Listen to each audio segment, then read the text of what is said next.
Bueno, autóctono, ya me he cortado el pelo, estoy aquí, mira, mira, mira, con la familia aquí. Estamos aquí toda la familia en completo. Aquí en el bar en el Danubio, en el bar de mi primo. Mira qué cordero más bueno, mira. Mira qué ración de cordero, mira qué cochifrito. Mira qué cochifrito, Miriam. Ahí está la mujer que me voy a casar con ella, a ver si nos casamos. Así que vamos, y Ariadna, la vida de soltero se me ha acabado. Ya tengo aquí a las tres mujeres que mandan más que una chaveta. Y aquí el colega José. Ostras, qué bien huele el cordero, qué bien huele el cordero y el cochinillo.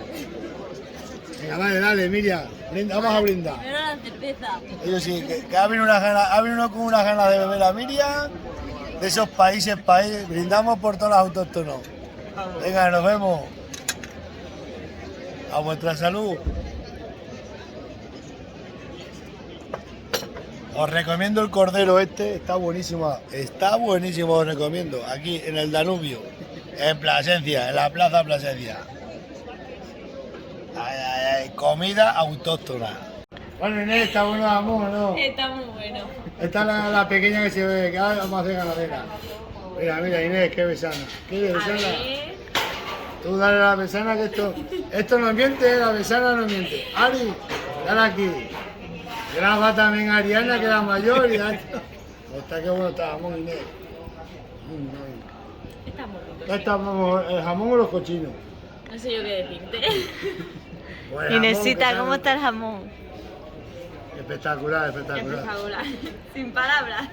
Menuda ganadera tengo aquí, a tope, autóctono. No, es que ya no tenemos ni perra, porque como ya estoy con vicio en esas historias, es que estamos todos arruinados ya. Mira, mira qué besana, mira qué besana. Aquí en el Danubio, ¿no, Inés? Como tiene que ser. ¿Dónde Come, estáis? hija, come, hija.